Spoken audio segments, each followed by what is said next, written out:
When I tell friends of mine that I have a friend of the family that I've known for 60 plus years, they're pretty favorably impressed. And then when I tell them that this friend is 101 years old, they're startled.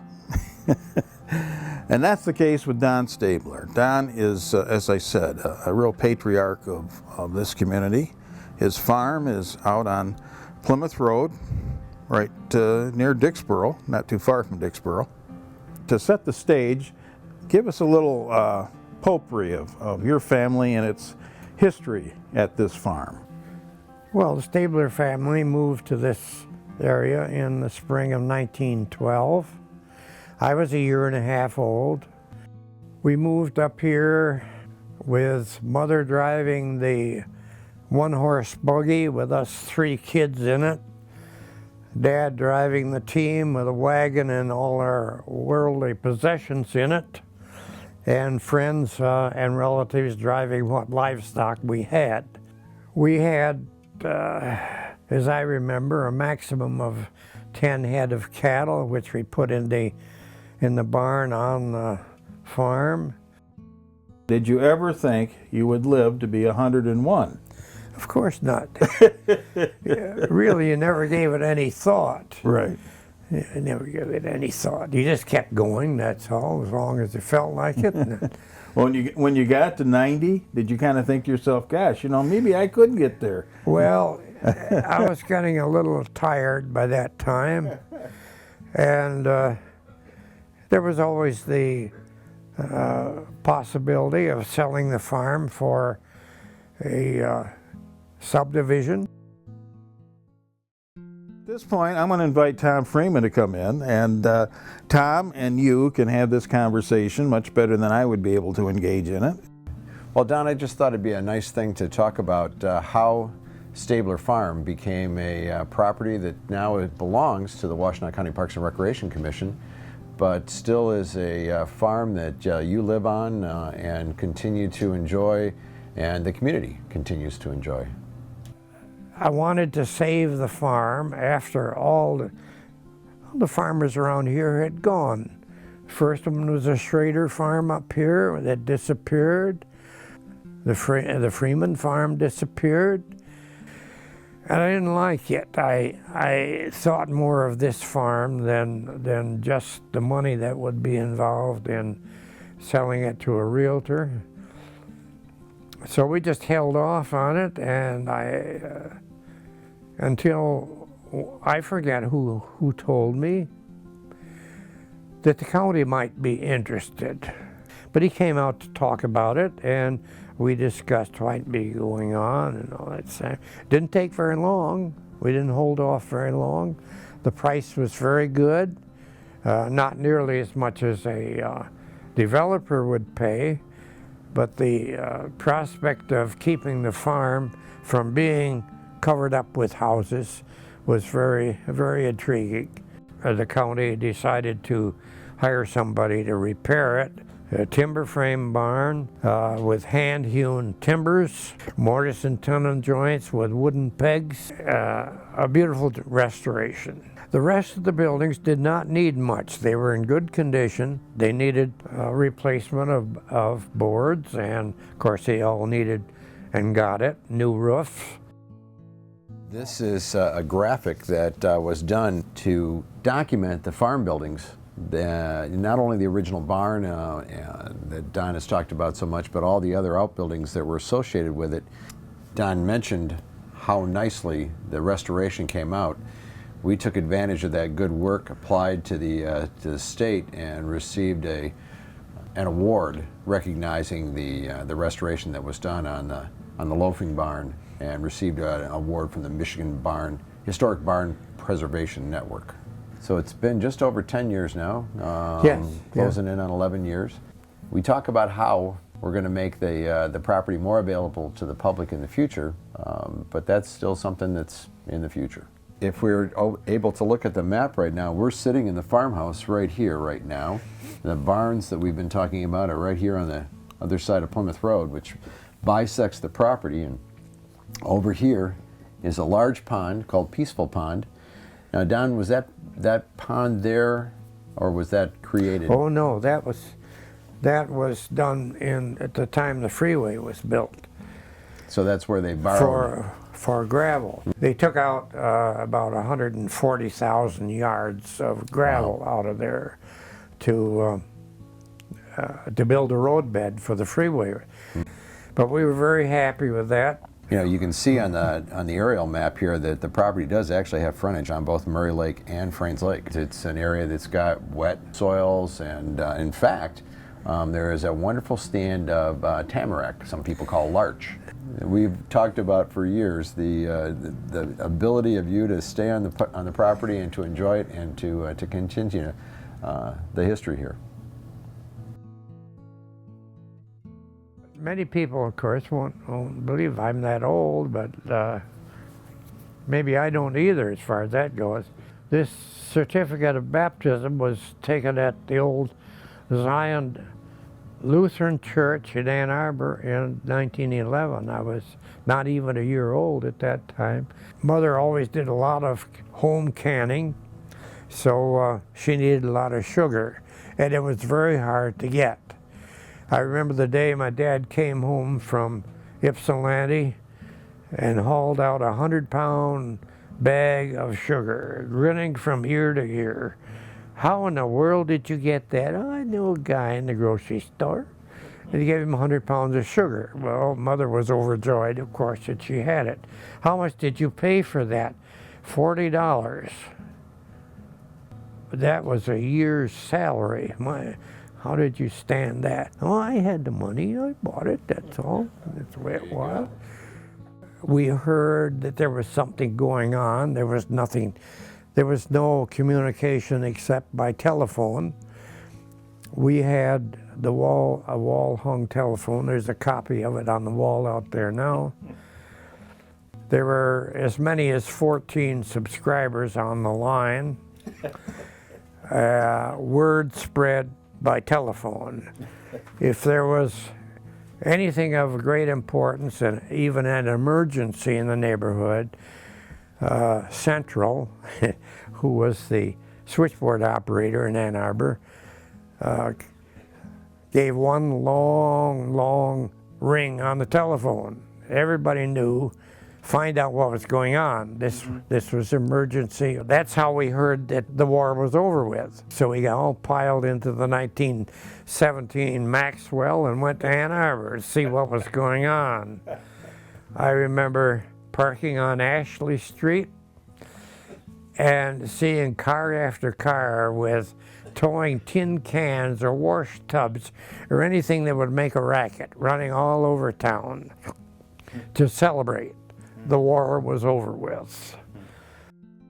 We always went to Ypsilanti for everything. We didn't go to Ann Arbor because it was not a good road. And when we went to high school, of course, Plymouth Road was not yet built, and so we all took the easy route that everybody went to Ypsilanti.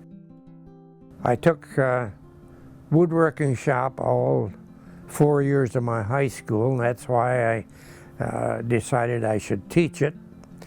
If you ever look through the house, I have several pieces of furniture that I made in high school. The road, of course, was never plowed out. In the spring, there were no snow plows by the county or anything like that at that time. We just took along a shovel. And there were times when we shoveled our way through snowdrift to get to school, yes. Eastern Michigan, which was Michigan State Normal College at that time, was handy, and all the kids, younger kids, were still going to Ypsilanti High, so we'll just, why not drive on up there and go to school? The only logical thing was to take industrial art. So I went 3 years there.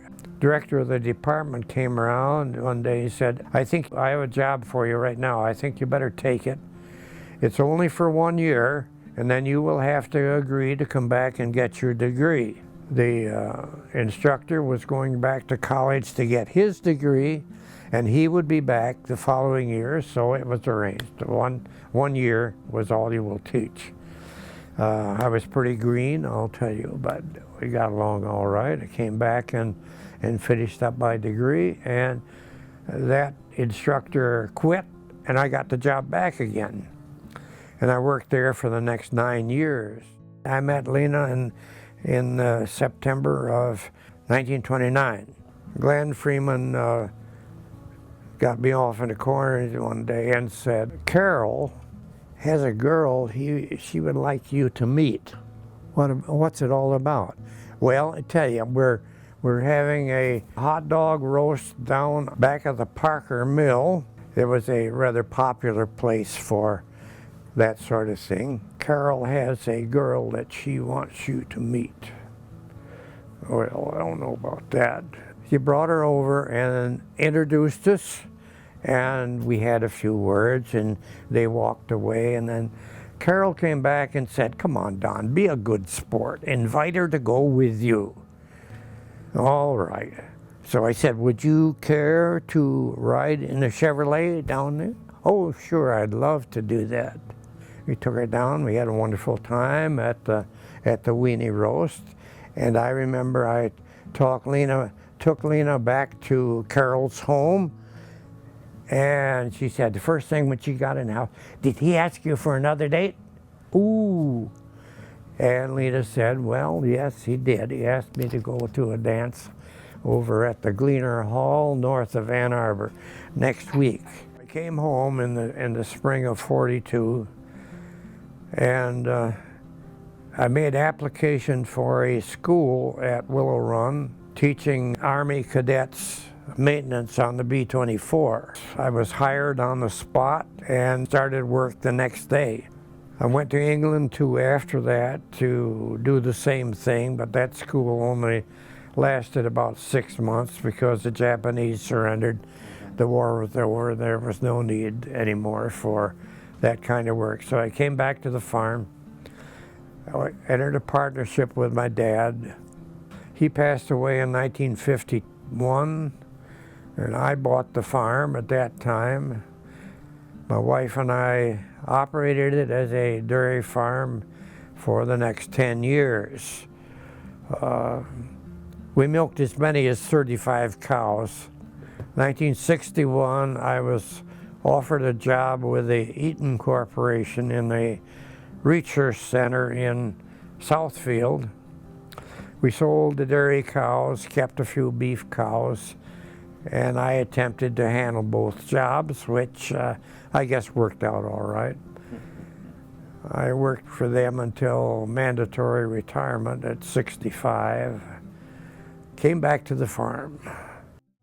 Now we are going to tour the barns. The highway, of course, back in the old days was a dirt track. The well house is one of the original buildings. It has been moved once because when the highway department paved the road, they took another 100-foot right of way, so we had to move some buildings, including this one. This barn is probably the oldest one on the farm. It was made up of hand-hewn timbers, fastened together with wooden pegs and all that sort of thing. When we moved here, it had stanchions for 10 cows along one side. On this side were 2 or 3 box stalls for other animals. That barn was built by 3 local carpenters. My dad had them start working in the early spring, and they had to be done by the time it was time to put hay in the barn in June. They did it. They tore down an old barn, which stood where that is, cleaned up all the stuff, and built this one by the middle of June. No power equipment, none. No power saws, no power nailers, nothing. Everything was done by hand. The farm had a cash crop of usually wheat. All the rest of the land was taken up by crops for cattle feed. I at one time during the last 20 years or so had as many as 60 head of cattle out here. Cows stood here. This was the gutter behind them. The mangers that you see down there were all the way along here. Now, we had, sometimes Burma shave was a pretty popular sign, as some people may remember, all over the United States. A single sign, and then 100 feet down was another one. All of them put together made some kind of a rhyme or something like that. I have a couple of them left, is all I have. Here's the way we heated the soldering coppers for soldering. This is a gasoline blowtorch. This is my original jigsaw. Here's what's known as a ship sauger, used, I presume, for, according to what the name was. We used it here to probably bore holes to put the wooden pegs in. The kid's job in the morning, early every day, was to turn the crank while Dad sharpened his mower knives so he could go out and cut hay. That's a corn sheller used for shelling the kernels off the cob. This is household equipment for the bathroom. Here's the water pitcher that the maid brought in with warm water. This they called a thunder mug. You can see what it's used for, stored underneath the bed. These are the pitchers and wash bowl that was in the bedroom of every home. The silo is not original. There was a wooden stave silo there before we changed over to concrete. Well, that's one that I converted from a walk-behind garden tractor. I got tired of walking behind it, so I fixed it so I could ride on it. It's a seed cleaner. Back in the days before there was certified seed to plant on the farm, the farmer saved the best of his previous crop to plant. That was my mother's washing machine. Her first one, I remember, was a lot different from that, had a wooden tub. This is probably maybe the third that she had. We had our own electric system in 1920. It was a battery-powered, direct current,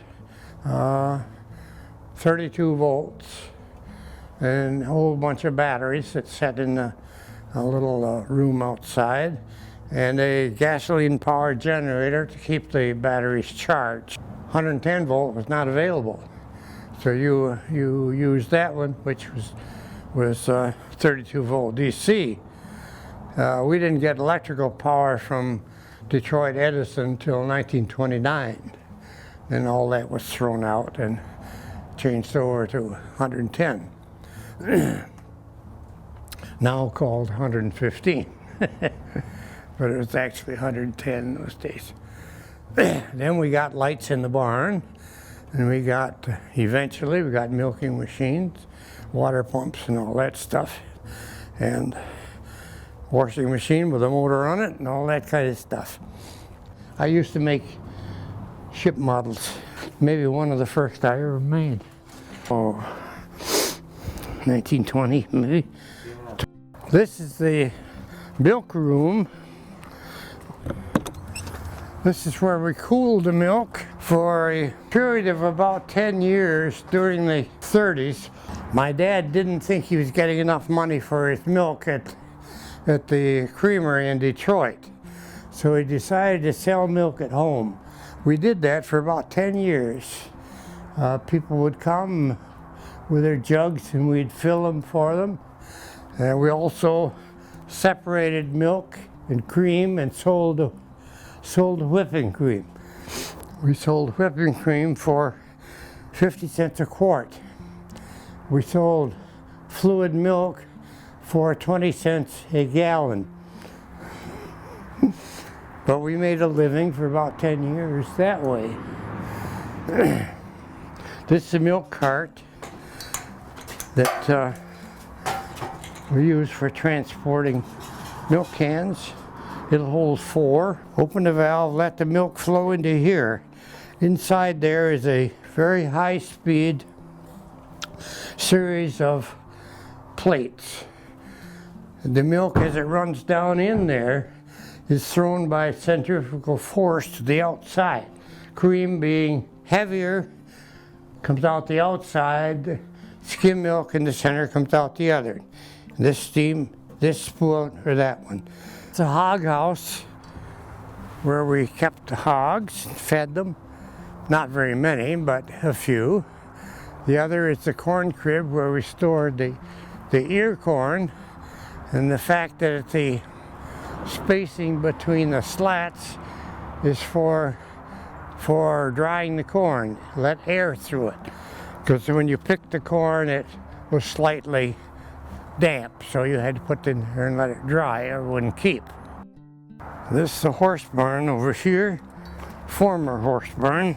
There were stalls for 5 horses in here. You can see there were stalls this wide.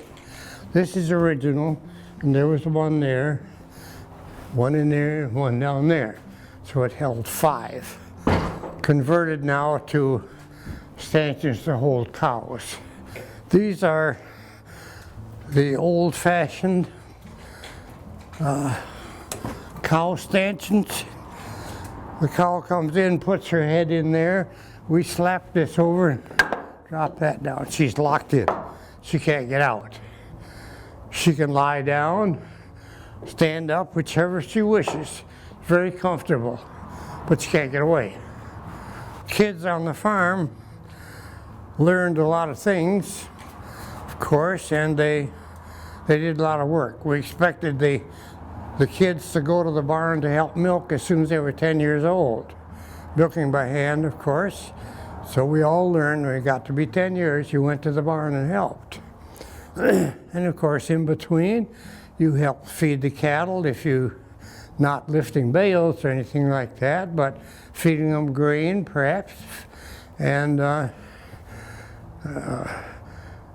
you could sweep the floors, you could do this, all that sort of thing we could do. Anything we could do, we did, yeah. We hoed weeds out of the garden. Sometimes we went out in the cornfield and hoed weeds out of the corn row. The more weeds you get rid of, the more corn you have. Learned quite young to put the harness on a horse too, and get the horses out of the barn, maybe hitch them up. Maybe you drove them on something. You might use a drag harrow on the plowed ground, and you walked, that's all, you walked. These 2 are original. They were about 8 inches in diameter in 1910. And there are 3 others back of the house that are original. The porch is not original. It was built in 1920. Those gambrel sticks, as they're called, are what they hoisted the hog up and held it up while they cleaned it and took the hair off and all that stuff. I was hanging some up there, and I said, my gosh, that looks like an eyebrow over that. The dinner bell in the old days was also an alarm system. If you heard a dinner bell ringing continuously in a time that was not lunchtime, you would know there was an emergency. You'd hitch up the horse and to the buggy and head for the sound. A fire, medical emergency or something like that. All the neighbors would converge, of course. That shop building takes the place of an old woodshed that we had. Of course, wood was very important. We fill the woodshed in the fall. We burned it in the kitchen stove and in the furnace for a long time. Took down the woodshed. I built that shop in 1946, I think. It has my workshop in it, the car is in there, and the other end was used for firewood. That's chicken house. Mother always had a flock of chickens. She sometimes hatched her own, sometimes she bought them. But she always had a flock of 40 or 50 chickens that she sold the eggs from, and when the hens no longer laid eggs, she'd sell them for meat. Her shed, this is where we kept all the farm machinery. That was built at the same time the barn was built, the big barn. There was an old house that sat there when we moved here that had been converted into a buggy shed. And we believe that that house came off this foundation because the basement in that doesn't fit the house at all. So we think this house was on that, moved over here, and the new house built on it. 1948, I constructed an apartment upstairs. That's why the outside stairway. My wife and I lived up there. My parents lived downstairs until my father died. I bought the farm and we moved downstairs. The upstairs has been rented out since then. The pump is the original cistern pump. Underneath the back porch is a cistern that's kept full by water runoff from the roof of the house. So this pump was the only running water that we had in the house for many, many years. That was sat next to an old cast iron sink in the kitchen. Mother liked it because it was soft water. The home workshop, mostly woodworking machinery, but not necessarily so. Used to do all my own repair work, including my cars. There's a pit underneath that car. Grease my own cars and change the oil and all that stuff. The lathe, you can't see much of it from there. Drill press, of course. It's a radial arm saw back here. I used to make a lot of furniture. I have several pieces in the house. We used that trailer, built in 1937. We traveled as far west as Colorado, and we spent a lot of time down in the mountains in Tennessee and Kentucky. The first cooking facilities we had in that trailer were made from a gas stove that I bought at a junkyard. Studio couch went across the back. Of course, it unfolded into a bed. We had a copy of a Popular Science magazine, and that was the year that I won 2 prizes from Popular Science magazine for innovations on the house trailer which I built. One of them was for the axle that I built. Couldn't afford to buy one, so I had built. I made brakes for it from a 1937 Plymouth that I put on that and reworked it so it worked fine, and I won a prize on that one too. Lena's job on the trip was to record all the purchases of gasoline, all the purchases of food and everything that we had, the mileage where we traveled every day so that we knew exactly where we had been and how far it was.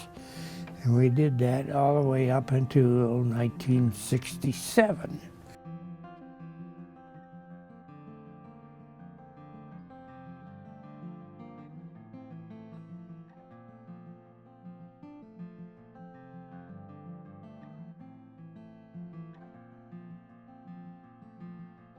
Yeah.